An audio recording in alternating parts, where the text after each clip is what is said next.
सगळ्यात आधी मी मनापासून माफी मागते की मला खूप DMs आले, खूप मेल्स आले, खूप कॉमेंट्स आल्या, जसं की पर्सनललाही मेसेजेस आले आणि सगळ्यांचा एकच प्रश्न होता, तू परत कधी येणार आहेस? हळूहळू 3-4 महिन्यात असं बॉन्डिंग सुरू झालं. आता या लेवलला आम्ही आलो आहोत ना, की एक सीन झाला किंवा माझा सीन सुरू असेल किंवा ती बसली असेल किंवा तिच्याकडे बघून मी सांगू शकतो की काय झालंय सीनमध्ये. माझ्या घरात मी एकटी मुलगी आहे म्हणजे, आणि माझ्या भावांची अशी फौज आहे. सो रक्षाबंधन करायला खरं तर मला खूप मज्जा येते, पण भाऊबीज करताना माझं असं होतं, अरे बापरे. नमस्कार, मी अंकिता शिंदे. इट्स मज्जामध्ये तुम्हा सगळ्यांचं स्वागत. आज मी आली तुमच्या आवडत्या मालिकेच्या सेटवर, म्हणजेच मन धागा धागा जोडते नवा, आणि माझ्यासोबत आहे एक आवडती बहीण आणि भावाची जोडी, म्हणजेच मनोज आणि आनंदी. खूप छान दिसते आणि नेहमीप्रमाणे सुरुवात त्यांची अशीच झाली आहे, छान झाली आहे. पण कसे आहात? मज्जेत. इट्स मज्जा. खूप दिवसांनंतर बहिणीला भेटतोय मनोज. सो कसं, मनोजची काय फिलिंग आहे? भेटतोय म्हणण्यापेक्षा भेटलोय. खरं तर 6 वर्ष झाले आणि जे जुने गैरसमज होते आमच्यातले ते सगळे दूर झालेले आहेत. आणि जे मनोरुग्ण जो मनोज झाला होता त्याला जागेवर आणण्याचं काम आनंदीने केलंय. आयुष्यात माणसात आणण्याचं काम आनंदीने केलंय. त्यामुळे तिला खरं तर गुरुपौर्णिमेलाच तिला मी तिच्या पायावर फुलं वाहिल्यात. तो एपिसोड तुम्ही कदाचित बघितला असेल, की तिला मी म्हणतो की तूच देवाच्या रूपाने तू माझ्या समोर आली आहेस. आणि आता आमचं जे बहीण भावाचं नातं होतं, जे आधी इतकं चांगलं नव्हतं, चांगल्या प्रकारे मनोजकडून ते वागवण्यात आलं नव्हतं बहिणीला, ते आता खूप सुंदररित्या आता आम्ही एक झालो आहोत. पण आनंदी इतक्या म्हणजे 1 महिन्याच्या गॅपनंतर आली. आता बरेच दिवस झाले तुला येऊन, पण खूप छान रिस्पॉन्स होता सोशल मीडियावर सुद्धा. पण तुलाही काही DM झाले असतील, तर ते कसे होते आणि तेच प्रेम पुन्हा मिळताना पाहून कसं वाटतंय? सगळ्यात आधी मी याआधीही जो इंटरव्ह्यू एक दिला त्याच्यातही मी हेच म्हटलं, आणि मी जेवढं मला पॉसिबल होईल माझ्या प्रेक्षकांपर्यंत ह्या रीत्या पोहोचण्यासाठी, सो मी ते करणारच आहे. सगळ्यात आधी मी मनापासून माफी मागते की मला खूप DMs आले, खूप मेल्स आले, खूप कॉमेंट्स आल्या, जसं की पर्सनललाही मेसेजेस आले आणि सगळ्यांचा एकच प्रश्न होता, तू परत कधी येणार आहेस? तू येत नाही आहेस म्हणून आम्ही सिरियल बघत नाही आहोत. अशा कित्येक कॉमेंट्स, मेसेजेस येत होते आणि भरभरून प्रेम मिळत होतं तेव्हा लोकांचं. आणि खरंच तेव्हा रिअलाईज झालं की लोक या पद्धतीने आपल्यावर प्रेम करतात, अशा पद्धतीने आपल्यावर प्रेम करतात. म्हणजे फक्त आपण काही दिवस त्यांना दिसत नाही आहोत म्हणून त्यांचं इतकं ते सगळं, जो काही राग असेल, प्रेम, सगळं एकत्र बाहेर निघत होतं. आणि ते प्रेम जे मला मिळत होतं माझ्यापर्यंत डेफिनेटली ते पोहोचत होतं. आणि ते मेसेजेस वाचताना मला ते जाणवतही होतं आणि मी खूप काय म्हणू शकतो आपण, खूप चांगलं वाटत होतं मला की आनंदीवर ते प्रेम मिळत होतं आणि ते बघताना आणि खूप छान वाटत होतं. म्हणजे फार भरूनही यायचं की या पद्धतीने आपल्यावर प्रेम केलं जाते आणि आनंदीवर प्रेम केलं जाते. पण आनंदी हे कॅरेक्टर कुठेतरी मी करते, सो ते प्रेम माझ्यापर्यंत पोहोचत होतं. छान वाटत. पण ना दिव्या, मालिका सुरू झाल्यापासून हा तुझा बदललेला 3रा लुक आहे. इतके अपग्रेड झालेत लुक्स. सो तुलाही ते एक्सप्लोअर करायला मिळते. असे नाही की डेली सोप्स म्हटलं की साड्याच म्हणा, किंवा खऱ्या आयुष्यातही तसं नसेल, पण ते दाखवलं जातं मालिकेत. सो इथे कुठेतरी तुला तो प्लस पॉईंट आहे की कम्फर्टेबल आहे. सो नवीन लुक सुद्धा बदलला. सो तुझ्या घरच्यांच्या सुद्धा आणि सेटवरच्या इतर तुझ्या को ॲक्टर्सच्या काय रिॲक्शन्स आहेत? सगळ्यात आधी मी माझ्याचबद्दल सांगेन की मला जेव्हा कळलं की माझा लुक बदलणार आहे, ओके आता कसं असणार आहे लुक, सो खूप रेफरन्सेस काढले होते. आणि त्यातला मला जेव्हा रेफरन्स दिला तेव्हा सांगण्यात आलं होतं की पिकूमध्ये दीपिकाचा जो लुक होता तशा पद्धतीचा. सो इन रिअल लाईफ म्हणजे दिव्या म्हणून मला ऑक्सिडाइज्ड ज्वेलरी आणि तशा पद्धतीचे कुर्तीज, लॉंग कुर्तीज वगैरे वेअर करायला मला खरं तर खूप आवडतं. सो मी खूप एक्सायटेड होते त्या गोष्टीसाठी. आणि त्याचबरोबर जेव्हा मला ह्याने बघितलं, पुष्करने, अरे छान लुक आहे, मस्त लुक आहे, अण्णांचं असं झालं. सो प्रत्येकाचं असं होतं की अरे काहीतरी वेगळं. आणि म्हणजे या सिरियलच्या निमित्ताने मला ते माझे वेगळे वेगळे लुक लोकांना दाखवता आले. सो मलाही छान वाटतं. अगदीच. आणि जशी त्यांची पहिली रिॲक्शन तुला मिळाली तसंच आय गेस त्यांनीच तुला पहिल्यांदा पाहिलेलं कल्याणी म्हणून. ही सुद्धा एक चांगली गोष्ट आहे. हो हो हो. आणि बरं, हिचं सांगायचं म्हणजे फक्त कॉस्ट्युमच नाही बदलले, तिचा स्वभाव पण हळूहळू बदलत गेला 3 ह्याच्यात, की ती आधीची भित्री आनंदी, मग कुठेतरी काहीतरी तिला पॅशन आपलं फॉलो करायचं का, दुसरी आनंदी. आता जी तिसरी आनंदी आली आहे कल्याणीचं झालंय, तर तिचं एकदमच इतकी स्ट्रेट फॉरवर्ड आहे ती, की नाही म्हणजे नाही, मी ठरवलं आयुष्यात पुढे जायचं आहे, मी पुढे जाणार आहे. त्यामुळे ते हा इतका मोठा बदल आहे तिच्या स्वभावातला, आनंदीच्या आयुष्यातला, तो फारच सुंदररित्या दाखवला जात आहे दिव्याकडनं, असं मला वाटतं. पण अगदीच, पण याचं कुठेतरी क्रेडिट हे सार्थक या पात्राला सुद्धा आहे. ऑब्व्हियसली तू तर खूप छान अभिनय करतेस, नो डाऊट, पण मे बी तो पार्टनर सुद्धा तितका चांगला असावा लागतो. आता सुद्धा प्रेक्षकांना उत्सुकता आहे की तुम्ही दोघे कधी एकत्र येणार, तर कधी एकत्र येणार हे आनंदीच्याच तोंडून आपण ऐकूयात. खरं सांगायचं तर मलाही नाही माहिती की आम्ही दोघे कधी एकत्र येणार आहोत, पण जेव्हा केव्हा येऊ तेव्हा तुम्ही नक्की एन्जॉय कराल हे मी सांगू शकते. जेन्युइनली नाही माहिती मलाही की कधी आहे. डेफिनेटली आहे ती गोष्ट, पण आता लिखाणातून ती कधी येते हे अजूनपर्यंत आमच्यापर्यंत सुद्धा पोहोचलेलं नाही आहे. अगदीच बरं, आम्ही वाट पाहू त्याची. पण सध्या रक्षाबंधनचं वातावरण आहे किंवा रक्षाबंधन येते आणि तुम्ही दोघेही बराच काळ झालं भाऊ आणि बहीण म्हणून आहात आणि आता सेटवर सुद्धा इतके 12-12 तास असतात. सो ते तुमचं रिलेशन कसं झालंय ऑफस्क्रीन सुद्धा? बऱ्याचदा आता असं झालं 1 वर्षात, की आम्ही आधी फार पहिले असं झालं की फार कमी बोलणं व्हायचं आमच्यात, कारण की सीन करून आणि हे हळूहळू 3-4 महिन्यात असं बॉन्डिंग सुरू झालं. आता या लेवलला आम्ही आलो आहोत ना, की एक सीन झाला किंवा माझा सीन सुरू असेल किंवा ती बसली असेल किंवा तिच्याकडे बघून मी सांगू शकतो की काय झालंय सीनमध्ये, की तिला आम्ही डोळ्यांची भाषा आम्ही समजून घेऊ लागलो एकमेकांची आता, की काय म्हणायचं आहे, कसं झालं, काय झालं, नाही झालंय, फसलंय, आम्ही एकमेकांना बघून सांगू शकतो की काहीतरी इतकं ओळखायला लागलो एकमेकांना. आणि कुठेतरी समाव असं वाटतं की तो खरंच माझा मोठा भाऊ झालाय. म्हणजे मी त्याला हे म्हणते पण, म्हणजे आता ओव्हरऑल सिरियल सुरू होऊन वर्ष झालेलं आहे, पण जेवढं वर्षभरात आम्ही एकमेकांबरोबर खरं तर आधी त्याचे माझे सीन्स पण जे काही व्हायचे ते फार असे बहीण भावाचे कमी, आणि सतत त्याला कुठेतरी बरं त्याचा जो काही रागराग होता तो सिच्युएशनल होता, तो मनापासून तसा नव्हता. पण आता जे काही आफ्टर लीप जे आम्ही सीन्स केले ते आमचे इतके गोड सीन्स झाले, जे करताना खरं तर आम्हा दोघांना खूप मजा यायची. आणि ना आम्ही एकमेकांच्या डोळ्यात बघूनच, जसं त्यांनी सांगितलं, आम्हाला रडू यायचं ते एक तर ते सीन वाचताना आणि त्याच्यानंतर ते परफॉर्म करताना. सो ते म्हणतात ना, हळूहळू हळूहळू जे एक नातं डेव्हलप होत जातं तसं माझं आणि त्याचं नातं डेव्हलप झालेलं आहे. म्हणजे आता आम्ही रोज आलो सेटवर आणि पहिल्यांदा जेव्हा आम्ही भेटलो ना, तर आम्ही एक हग अशी करतो, मी साधारण मिनिटभर अशी असते आणि तो असं असं ते लहान बाळाला कसं करतात तसं करतो. तसे आहोत आता, तसं बॉन्ड आहे आमचा.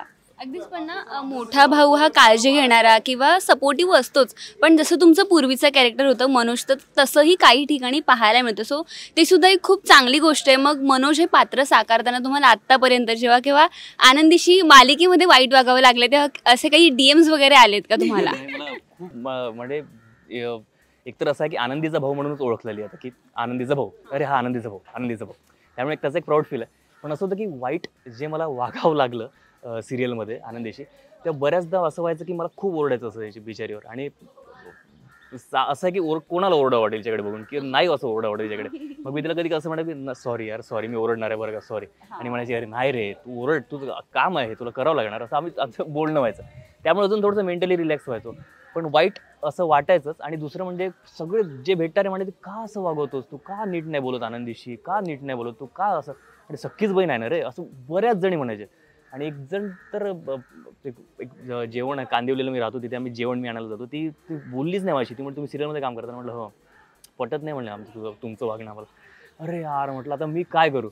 पण ते जेन्युअनली लोकांपर्यंत ते वाईट वागणं पोहोचलं याचं मला, आणि ते वाईट वागणं पोहोचलं कारण ते त्याने त्याच्या अभिनयातून दाखवलं जे लोकांना खटकलं हीच खरं तर खूप चांगली गोष्ट आहे. आणि फक्त ते तर आहेत, पण त्याच्या घरातलेही काही लोक त्याला येऊन, आय थिंक त्याची बहीण कोण म्हणाल होतं, तर तेही त्याने मला येऊन सांगितलं होतं की मी आता गावी गेलो होतो आणि मला सगळे असं म्हणत होते की तू का तुझ्या बहिणीशी असा वागतोयस. सो असं नव्हतं तू असं वगैरे म्हणायचं, असं नाहीच आहे. सो त्या खरं वाटतं. पण तो त्या प्रत्येक वेळेस जेव्हा आमचे सीन झाले त्याच्यानंतर तो येऊन मला सॉरी सुद्धा म्हणालेला आहे. आणि म्हणजे का आता ते शब्दात नाही खरं तर एक्सप्रेस करतायत, जे काही होतं ते आम्ही सीन्समध्ये करायचा प्रयत्न केला होता. अगदीच, पण खूप चांगल्या नोटवर तुम्ही दोघे एकत्र येणार आहात भाऊ आणि बहीण म्हणून. पण खऱ्या आयुष्यात सुद्धा रक्षाबंधनसाठी काही प्लॅनिंग्ज आहेत का, किंवा मालिकेत आनंदी आणि मनोजचं रक्षाबंधन कसं असणार आहे? मला वाटतं अजून तरी काही आलं नाहीये तसं लिहून.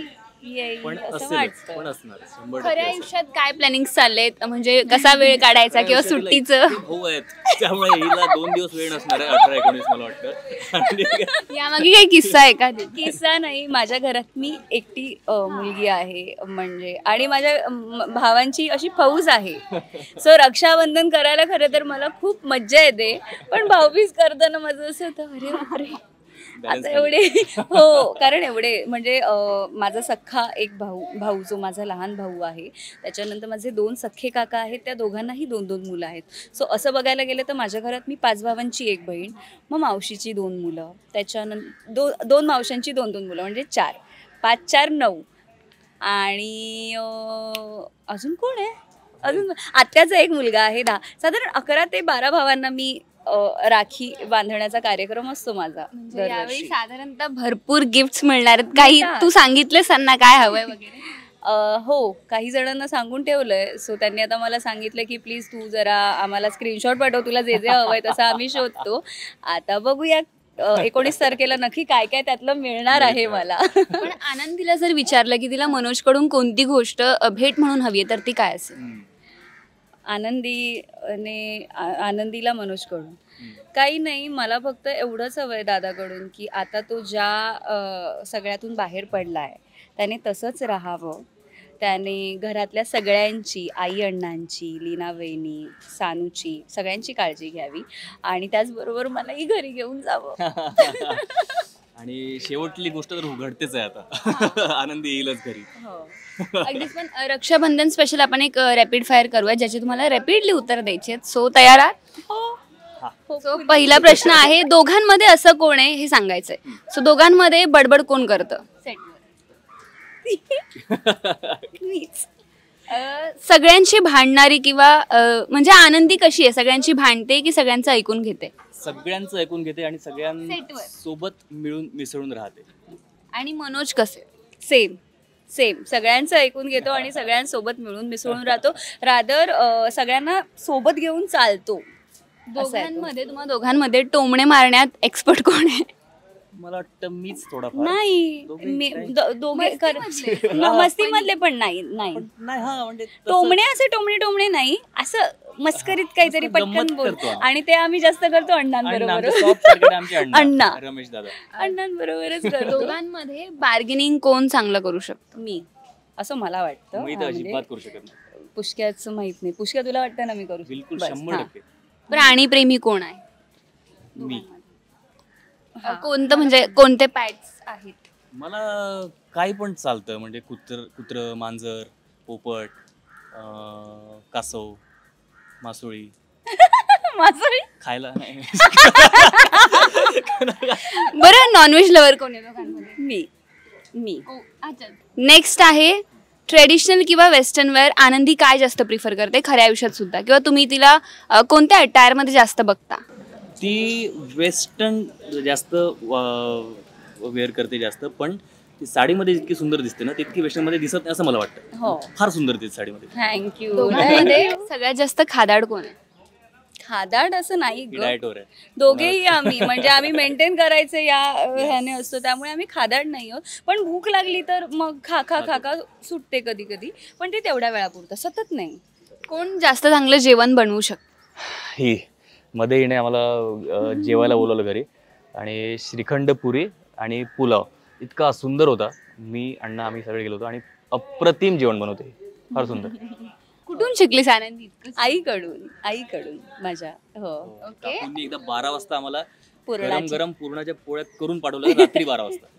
हो, आमचं पॅकअप झालं होतं आणि आम्ही सगळे आम्ही अभिषेकच्या घरी गेलो होतो, कारण नेक्स्ट डे आम्हाला ना लवकरचा कॉल टाईम होता, म्हणून आम्ही अभिषेकच्याच घरी थांबणार होतो. सो मी घरी माझ्या आईला फोन करून सांगितलं की मी इथेच थांबते, तर तू माझे कपडे आणि सगळं पाठवतं. ती मला म्हणाली ठीक आहे मी पाठवते, आणि मी पटकन पुरणाच्या पोळ्याही करून पाठवते, कारण तिने सगळ्यांसाठी केल्या होत्या.